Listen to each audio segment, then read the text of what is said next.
Hello and welcome back to another late night recording session brought to you by poor time management. When we last left off, we ventured into a dark, scary hole, and I don't think we'll be returning for at least a little while.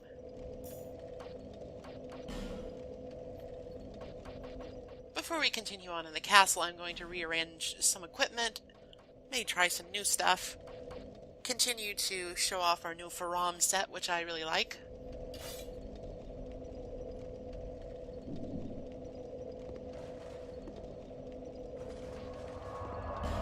And of course, we also need to get out of this hole in the ground. There is a hole in a hole.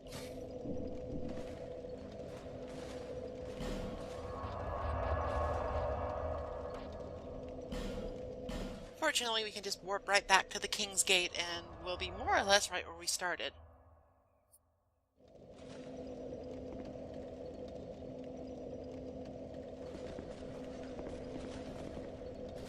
Now, the irritating thing about the Ruined Sentinel room is that everything respawns, including the Ruined Sentinels. So, the best thing to do, once you have opened the necessary door, is to simply run past. They won't follow you too far.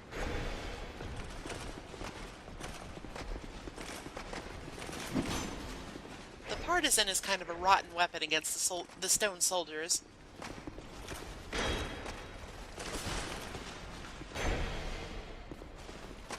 I mean, you'll do fine, it'll just take forever.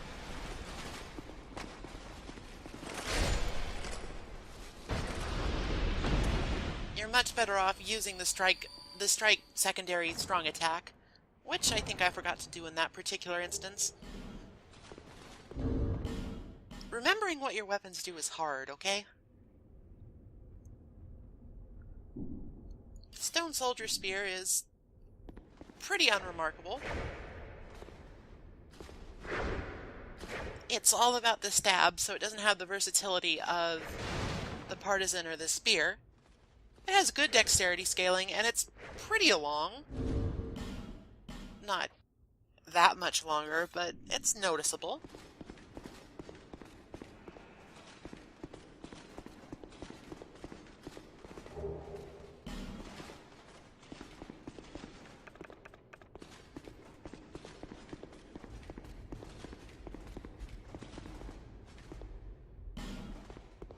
Okay.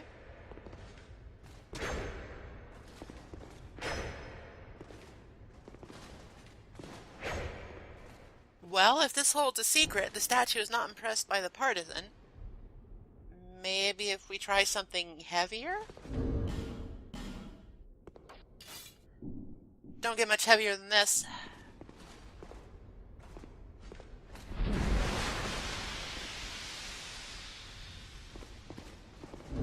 The only thing notable about that statue is that if you hit it with a hard enough weapon, probably something that causes strike damage, it will make a sort of steamy hissing noise for reasons I don't entirely understand. Oh, that looks pleasant. Alright, so this is the goo room.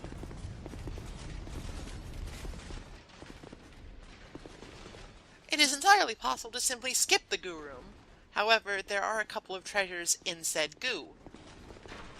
So once we find some cover from the archers that are shooting at us, just in case, you hadn't had enough of that by now in these impressive castle settings.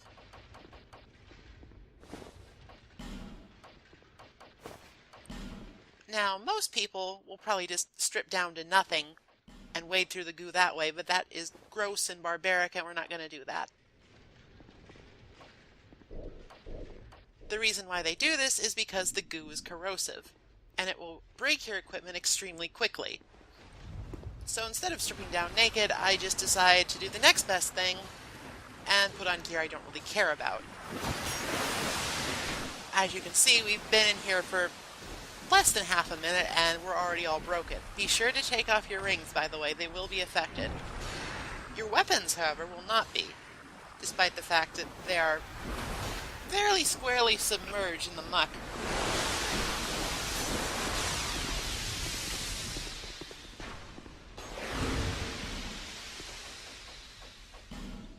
Now, this does have the unfortunate side effect of losing a bunch of our attuned spells because we had to take off the Southern Ritual Ring. But it's not especially burdensome.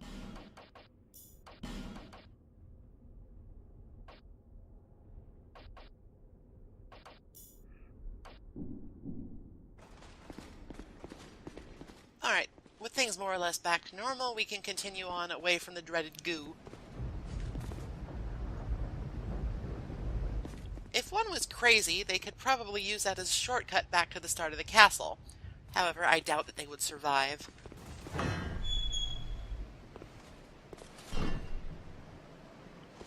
This room is even worse than the goo room. This is the sad face room. The sad faces spit poison at you. Poison darts, to be precise.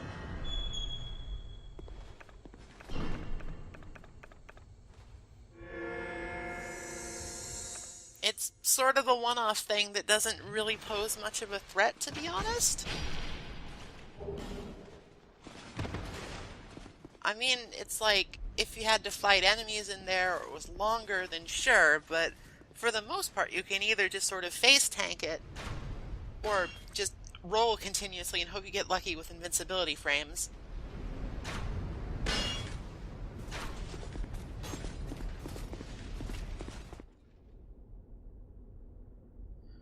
Quite frankly, I'm tired of dealing with these guys shooting at me. So, I am going to take matters into my own hands.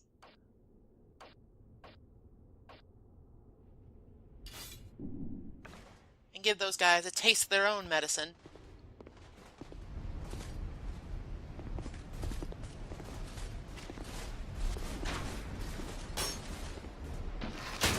Remember, always use the right kind of arrow. Otherwise, you'll just sort of flail around with your arm looking for something that isn't there.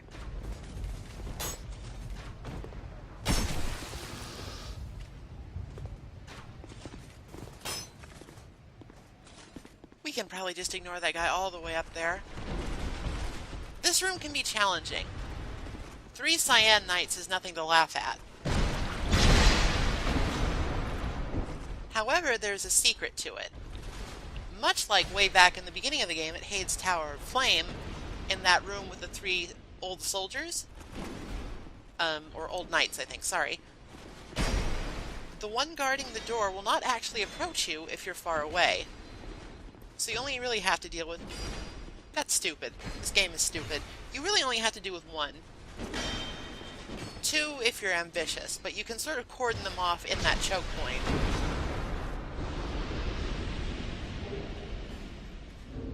Cyan Knights will drop their namesake armor, which is pretty strong, heavy stuff. The helmet alone looks kind of stupid, honestly. We'll rock it for a little bit.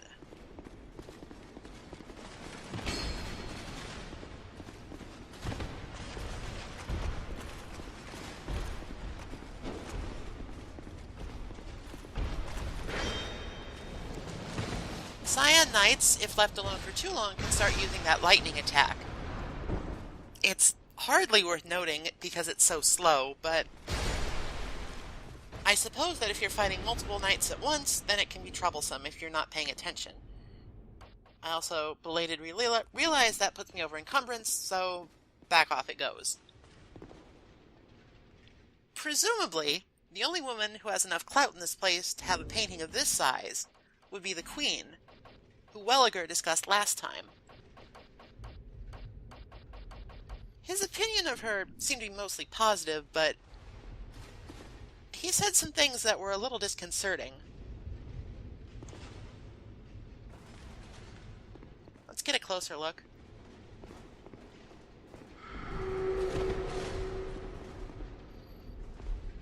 Tacky painting. Very tacky.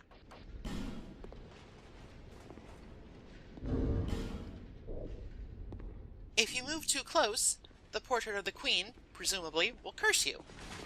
That's not really a good sign.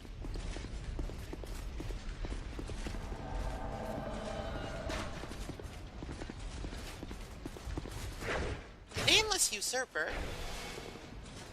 is honestly kind of helpless against us. She prefers to use a quick-acting dagger, but it has a very short reach, and it will bounce off most shields.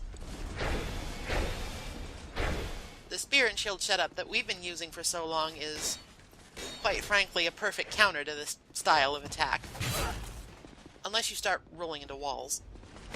Then nothing can really help you. The usurper is quite agile and likes to roll around a lot, but that works to her disadvantage in this narrow corridor.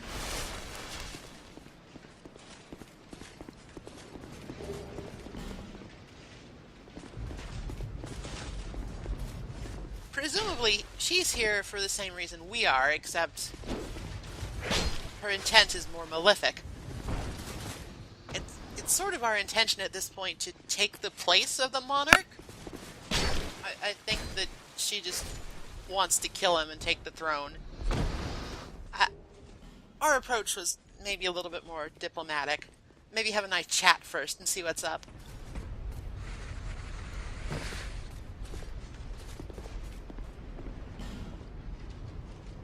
Believe it or not, there is actually a bonfire hidden behind this secret passage. It's super obnoxious, to be honest. I really don't like it when they hide bonfires like that. It's just, there doesn't even really need to be a bonfire here in the first place. Hiding behind a secret door that somebody will leave a sign in front of doesn't really solve the problem.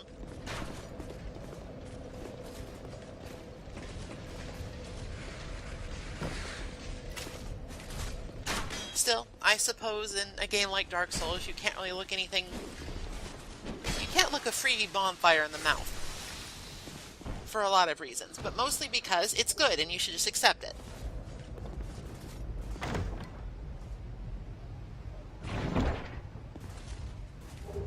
The Hunter's Black Bow is probably... I'm not sure it's the strongest normal bow in the game, but I think in terms of raw damage per second, it's the strongest in that term. It scales very well with dexterity, and it fires quite quickly.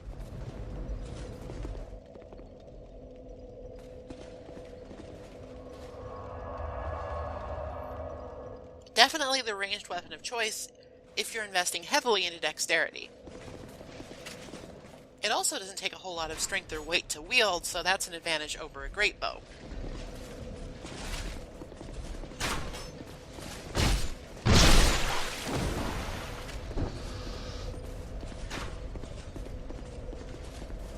There are a couple of other options for strength characters if you want to wield a normal-sized bow, because the dex scaling won't do you much good, so you'll have other options in the black bow.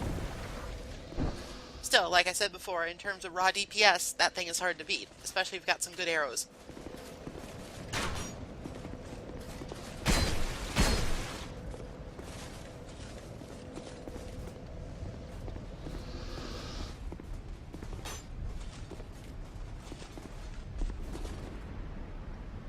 We're up pretty high.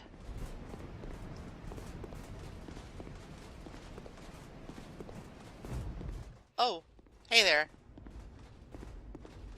This must be the subject of the portrait we encountered earlier.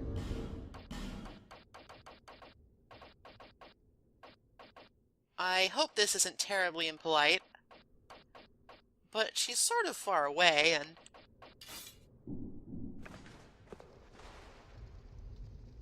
well, she's pretty big. That is a queen that is bigger than most other queens. Time to show proper deference, I guess.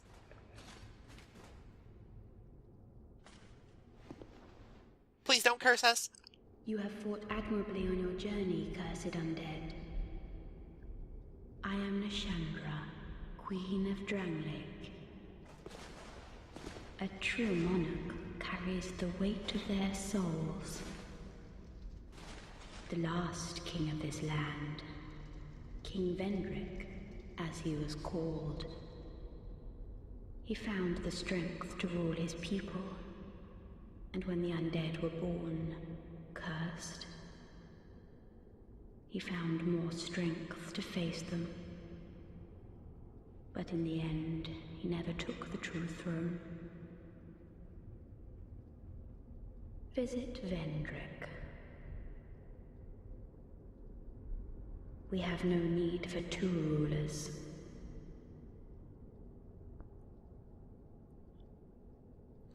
Could you maybe tell me where he is?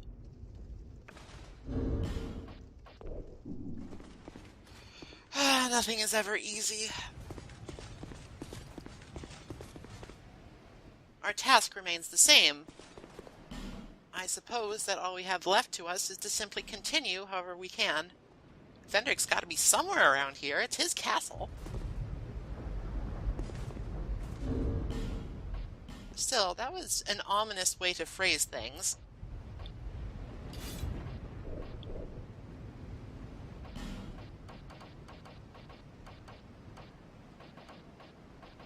To be perfectly honest, I'm not sure Nashandra is completely on the level here. But then again, all she has said to us or done to us at all is simply say visit Vendrick. And we were going to do that anyway. Okay, so in this ridiculous treasure room here, we have to fight 2 dragon riders at once.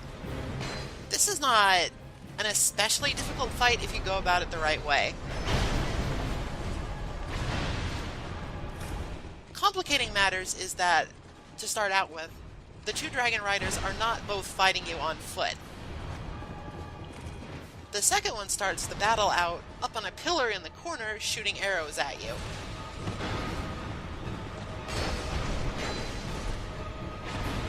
Now, the dragon riders are quite weak to lightning, so the poke damage from the Dragon Slayer's spear will take care of them pretty quickly. Any other lightning-infused weapon will probably do the same if it's decently upgraded.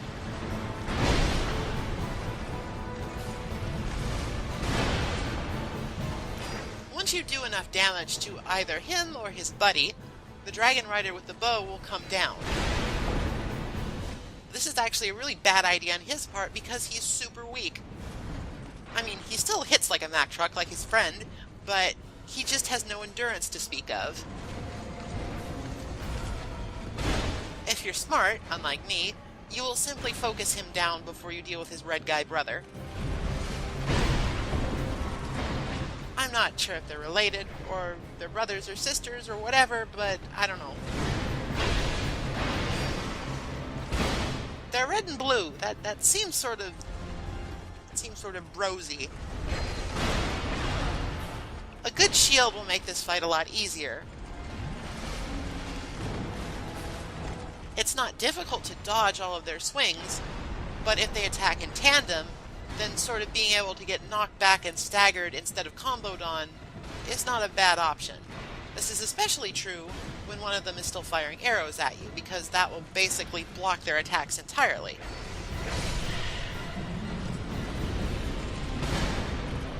With one dragon rider down and only one remaining, this is basically the same fight as the fight in Hade's Tower of Flame. Which is to say, really easy.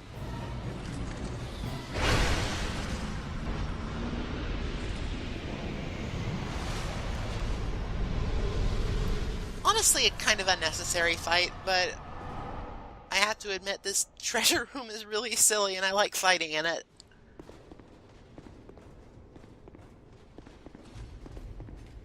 I wonder if this is just standard operating procedure around here.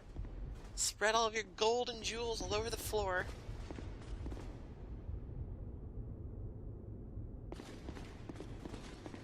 At any rate, we are just about done with Drangleic Castle. There's only one more leg that awaits us, as well as Benhart of Jugo. Hello? How did you get here before? Never mind.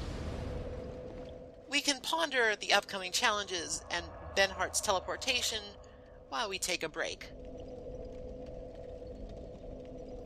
The next leg of the castle is probably the toughest, so we're going to want to really steel ourselves for that challenge. Until then,